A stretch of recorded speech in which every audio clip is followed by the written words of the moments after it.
সৌৰভ গাৰ্গ 2026 বিধানসভা নিৰ্বাচনলৈ মাজত মাথো কেইটামান দিন আৰু এতিয়ালৈকে বিৰোধীৰ কোনকিটা দল একেলগে থাকিব বা তেওঁলোকৰ যি মিত্ৰজোঁট আছে সেই মিত্ৰজোঁটক লৈ এতিয়া বিভ্ৰান্তি আঁতৰ হোৱা নাই কোনো এটা দল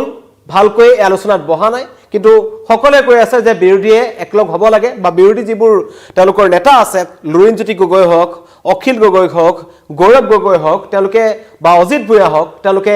এটা কথা কৈ আছে যে বিজেপিক অকলে পৰাভূত কৰিব নোৱাৰি সেইকাৰণে সকলো বিৰোধী দল একত্ৰিত হ'ব লাগে আৰু তেওঁলোকে একেলগে নিৰ্বাচন খেলিব আৰু এই যেটো সমস্যা এটো আমি 2021 তো দেখিছিলো যে ৰাইজৰ দল বা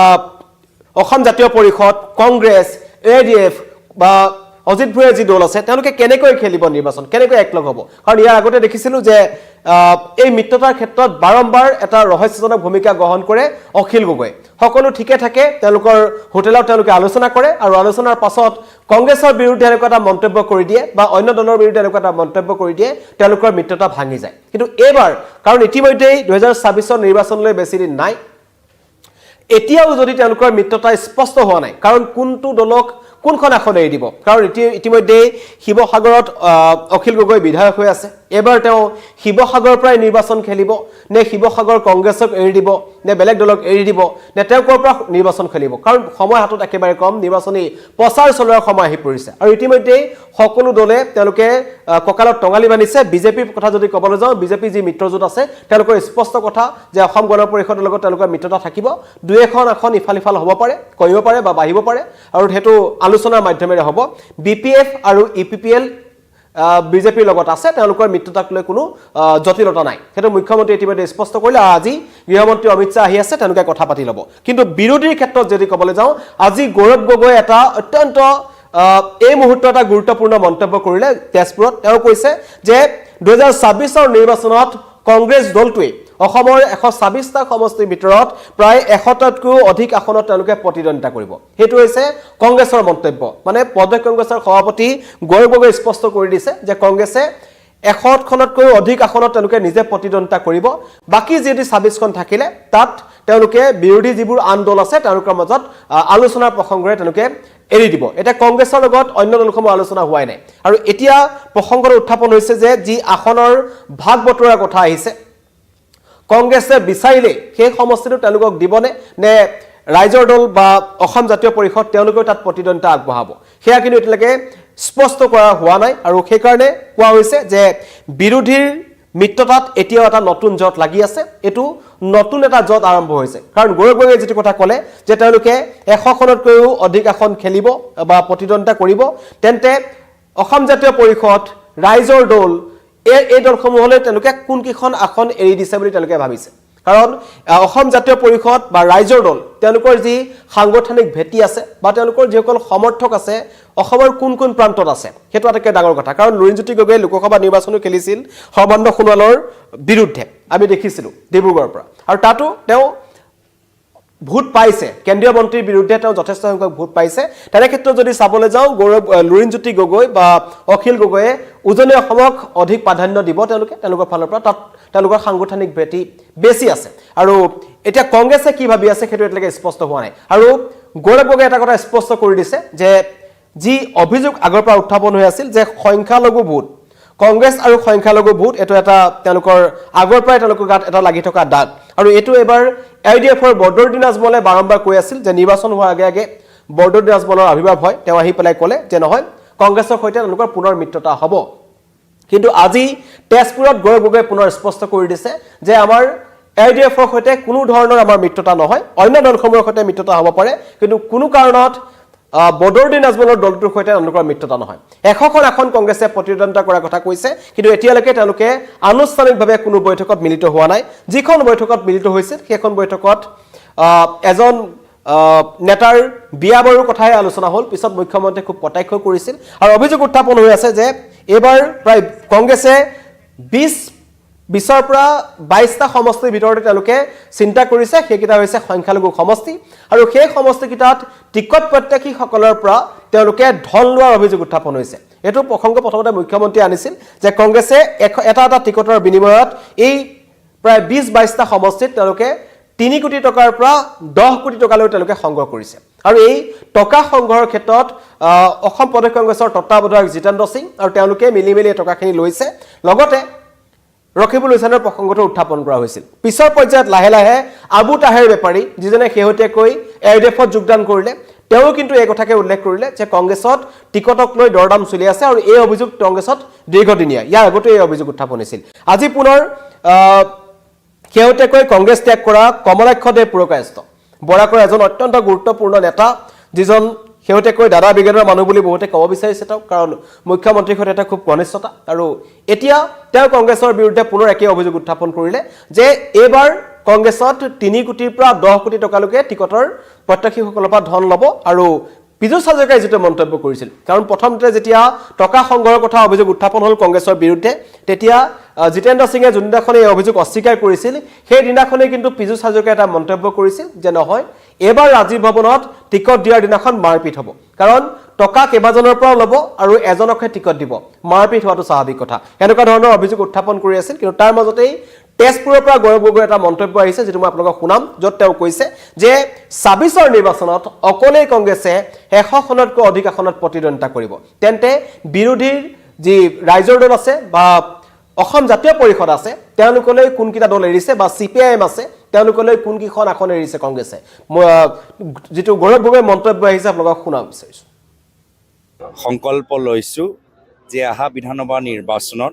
কংগ্ৰেছ দলে ১০০খন আসনৰ ওপৰত প্ৰতিদ্বন্দ্বিতা কৰিব ২-৩টা আসন বাঢ়িব পাৰে আৰু বাকীখিনি আসনৰ মাজত আমি বিভিন্ন আমাৰ বিৰোধী দলৰ সকলৰ লগত আলাপ আলোচনা কৰি তেওঁলোকৰ মাজত ভাগ কৰা যাব আৰু পূৰ্বতো আমি কৈছোঁ যে ইউডিএফ দলৰ লগত মিত্ৰতা হোৱা সম্ভাৱনা শূন্য আমি এটা বাস্তৱ আমি একত্ৰিত হৈ এখন নতুন বৰ অসম আমি গঢ় দিবলৈ বিচাৰোঁ আৰু এখন নতুন বৰ অসমত কিছু আমাৰ সংকল্প আমাৰ থাকিব ভূপেন বৰা ডাঙৰীয়া আৰু অখিল গগৈ ডাঙৰীয়াৰ মাজত এটা ভাল বাৰ্তালাপ হ'ল আকৌ মই পুনৰ দোহাৰিছোঁ যে কংগ্ৰেছ দল ১০০খন আসনৰ ওপৰত আমি প্ৰতিদ্বন্দ্বিতা কৰিম আৰু বাকীকেইটা আসনৰ মাজত কেনেদৰে ভাগ হ'ব আলাপ আলোচনাৰ যোগেদি এইকেইটা আপোনালোকে ৰাইজৰ মাজত আনুষ্ঠানিকভাৱে ফলাফল আপোনালোকে দেখা পাব আজিৰ তাৰিখত আমি সকলোৱে সংকল্প লৈছোঁ যে নিজৰ নিজৰ ভোটৰ ভিতৰত আমি কংগ্ৰেছ দলটোক আৰু শক্তিশালী কৰিম ইতিমধ্যে আমি সংকল্পবদ্ধ যে আহা বিধানসভা নিৰ্বাচনত আমি সকলোৱে একত্ৰিত হৈ বিৰোধী দলসমূহ আমি একত্ৰিত হৈ আগবাঢ়ি যামগৈ আমাৰ ইতিমধ্যে আমাৰ সিদ্ধান্ত যে 100 সিট ১০০খন আসনৰ ওপৰত কংগ্ৰেছ দলে প্ৰতিদ্বন্দ্বিতা কৰিব আৰু বাকীকেইখন আসনৰ ওপৰত আমাৰ বিৰোধী দলসকলৰ মাজত তেওঁলোকৰ মাজত আলাপ আলোচনাৰ যোগেদি আমি ভাগ কৰিম কিন্তু ১০০ আসন ওপৰত কংগ্ৰেছ দল নিজে নিজৰ প্ৰাৰ্থীৰ যোগেদি প্ৰতিদ্বন্দ্বিতা চলাব আপুনি বিচৰা বাতৰি পাব কেৱল নিউজ 18 এপত নিউজ গৌৰৱ গগৈৰ মন্তব্য শুনিলে তেওঁ ক'লে যে এবাৰ তেওঁলোকৰ নিৰ্বাচনৰ কাৰণে সকলো প্ৰস্তুতি তেওঁলোকে কৰি গৈছে আৰু যি আসন বুজাবুজি প্ৰসংগ আছে তেওঁলোকৰ ফালৰ পৰা এটা স্পষ্ট কথা কোৱা হৈছে যে ১০০ খনতকৈ অধিক আসনত তেওঁলোকে প্ৰতিদ্বন্দ্বিতা আগবঢ়াব বাকি যি ২৬খন থাকিব সেইকেইখনত তেওঁলোকে বিৰোধীত থকা অন্য যিবোৰ দল আছে অসম জাতীয় পৰিষদ হওক ৰাইজৰ দল হওক সিপিআইএম হওক তেওঁলোকৰ মাজত তেওঁলোকে ভগাই দিব সেইটো আলোচনাৰ মাধ্যমেৰে ভগাই দিব আৰু প্ৰসংগ উত্থাপন হৈছে যে বদৰুদ্দিন আজমল যিজন ইয়াৰ আগৰ নিৰ্বাচনতো কৈছো তেওঁ খুব এজন নিজকে কিং মেকাৰ হিচাপে তেওঁ ভাবিছিল আৰু সংখ্যালঘুসকলৰ হৰ্তাকৰ্তা বুলি তেওঁ নিজে ভাবে আৰু ইতিমধ্যে তেওঁ কৈছে যে সংখ্যালঘু লোকসকলে তেওঁলোককে ভোট দিব এই প্ৰশ্ন উত্থাপন হৈছে আৰু ইতিমধ্যেই গৌৰৱ গগৈয়ে যেটো মন্তব্য কৰিছে গৌৰৱ গগৈৰ মতে তেওঁলোকে কৈছে যে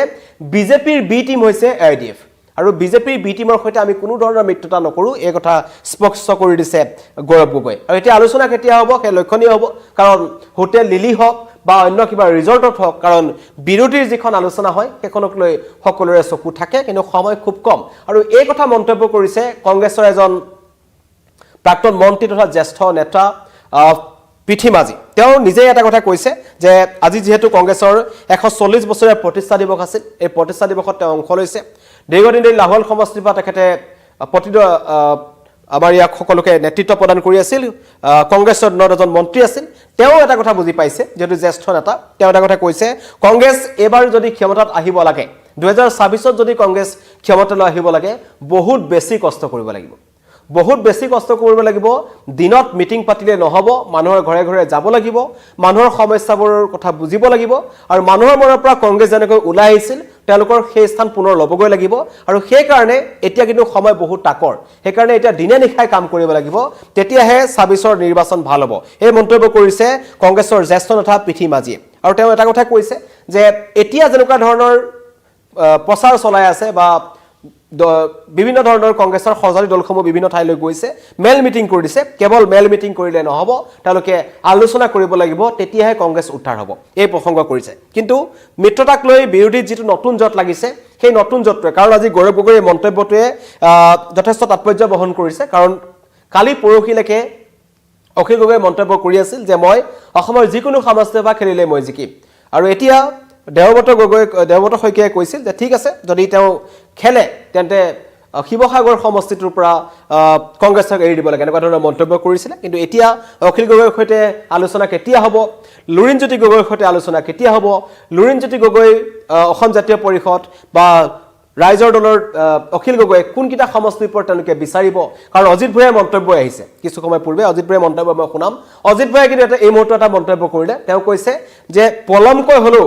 গৌৰৱ গগৈ যি মন্তব্য কৰিলে যে 100খন আসনত আমি প্ৰতিদ্বন্দ্বিতা আগবঢ়াম মানে কংগ্ৰেছে 100খন আসনত নিৰ্বাচন খেলিব এই কথাটো যে এই মুহূৰ্তত হলেও কৈছে সেইটোৱে ডাঙৰ কথা এই মন্তব্য আহিছে অজিত ভূঞাৰ মন্তব্য শুনা বিচাৰিছো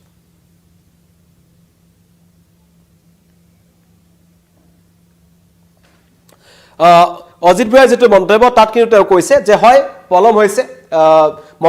এই সমগ্ৰ ঘটনাটোক লৈ মিত্ৰতাক লৈ বা আসন বুজাবুজিক লৈ কিন্তু বহু পলমকৈ হলো এটা কথা যে কংগ্ৰেছৰ গৌৰৱ গগৈ স্পষ্ট কৰি দিছে যে আমি 100খনতকৈও অধিক আসনত প্ৰতিদ্বন্দ্বিতা কৰিম বাকি যি 26খন আসন থাকিব তাত তেওঁলোকে অখিল গগৈ বা অসম জাতীয় পৰিষদ সিপিএম এই দলসমূহে তেওঁলোকে পাব কিন্তু তাক লৈ কিন্তু কিছুমান বিভ্ৰান্তি আছে মানুহৰ মনত প্ৰশ্ন আছে কাৰণ কংগ্ৰেছে নিজাভাৱে যিবোৰ লৈ লৈছে বা তেওঁলোকে যিকিটা সমষ্টি ভাবি থৈছে সেইকিটা সমষ্টি হয়তো ৰাইজৰ দলৰ পছন্দৰ সমষ্টি হ'ব পাৰে অসম জাতীয় পৰিষদৰ হ'ব পাৰে সিপিএমৰ হ'ব পাৰে আৰু কোনটো দলৰ সাংগঠনিক ভেটি তাত শক্তিশালী হেতুৰ ওপৰত গুৰুত্ব প্ৰদান কৰি আসলতে টিকট প্ৰদান কৰিব লাগে কিন্তু এই সমস্যা বিৰোধী মিত্ৰজোঁটত বহু আগৰ পৰাই আছে তেওঁলোকৰ আসনক লৈ খেলিমেলি হয় আমি 21টো দেখিছিলো যে আসনক লৈ বুজাবুজিত সন্তুষ্ট হোৱা নাছিল অখিল গগৈ তাৰ পিছতে তেওঁ বিৰোধী মিত্ৰজোঁটৰ প্ৰতি তেওঁ মুকলিকৈ তেওঁ খুব উজাৰিছিল ৰিপুন বৰাৰ বিৰুদ্ধে অজিত ভাইৰ বাইটটো আহিছে আমি আপোনালোকক শুনাই ল'ব বিচাৰিছোঁ মোৰ যিটো প্ৰাথমিক প্ৰতিক্ৰিয়া সেইটো এনেকুৱা যে বিৰোধীসকলৰ কাৰণে আমি সুদীৰ্ঘ দিন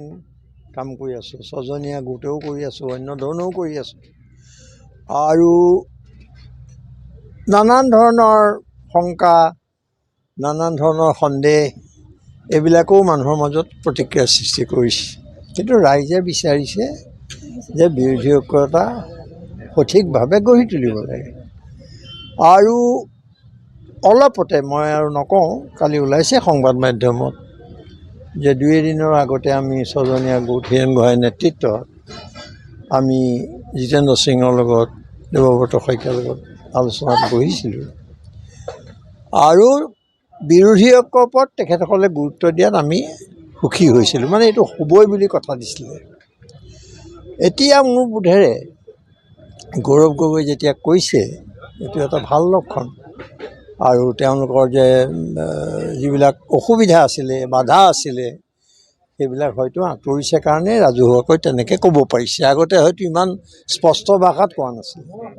আৰু বাকী 100টা চিট 100খন আসন 26খন আসন এই কথাবিলাকৰ মই মন্তব্য দিব এইকাৰণে নোখোজোঁ যে এইটো এটা আকৌ বহিবলগীয়া কথা আলোচনা কৰিবলগীয়া কথা দলবিলাকে কোনে কিমান বিচাৰিব কিমানত সন্তুষ্ট হ'ব এইবোৰ নিশ্চয় চৰ্ট আউট হ'ব আৰু 100খনত খেলিবলৈ লোৱা সিদ্ধান্তটো তেওঁলোকে নিশ্চয় বহুত ভাবি চিন্তি লৈছে আৰু এইটোৱে পৰৱৰ্তী পৰ্যায়ত কি ৰূপ লয় সেইটোহে আমি লক্ষ্য কৰিম সংসদ অজিত ভূঞাৰ প্ৰতিক্ৰিয়া শুনিলে এতিয়া প্ৰতিক্ৰিয়া শুনিব লাগিব লুৰিণজ্যোতি গগৈ আৰু অখিল গগৈৰ পৰা। এইটো কেতিয়া আহে সেটা লক্ষণীয় হ'ব, কাৰণ গৌৰৱ গগৈ স্পষ্ট কৰি দিলে যে মিত্ৰতা হ'ব আৰু AIDFৰ সৈতে মিত্ৰতা নহয়, কিন্তু মিত্ৰতা হ'লেও কংগ্ৰেছে অকলেই 100খনতকৈ অধিক আসনত তেওঁলোকে প্ৰতিদ্বন্দ্বিতা কৰিব আৰু বাকী যিবোৰ আসন থাকে সেই আসনবোৰ অন্য দলসমূহক তেওঁলোকে বিলাই দিব। এই কথাত কিমান সন্তুষ্ট হ'ব লুৰিণজ্যোতি গগৈ বা অখিল গগৈ সেয়া হ'ব পৰৱৰ্তী সময়ত লক্ষণীয়। ধন্যবাদ।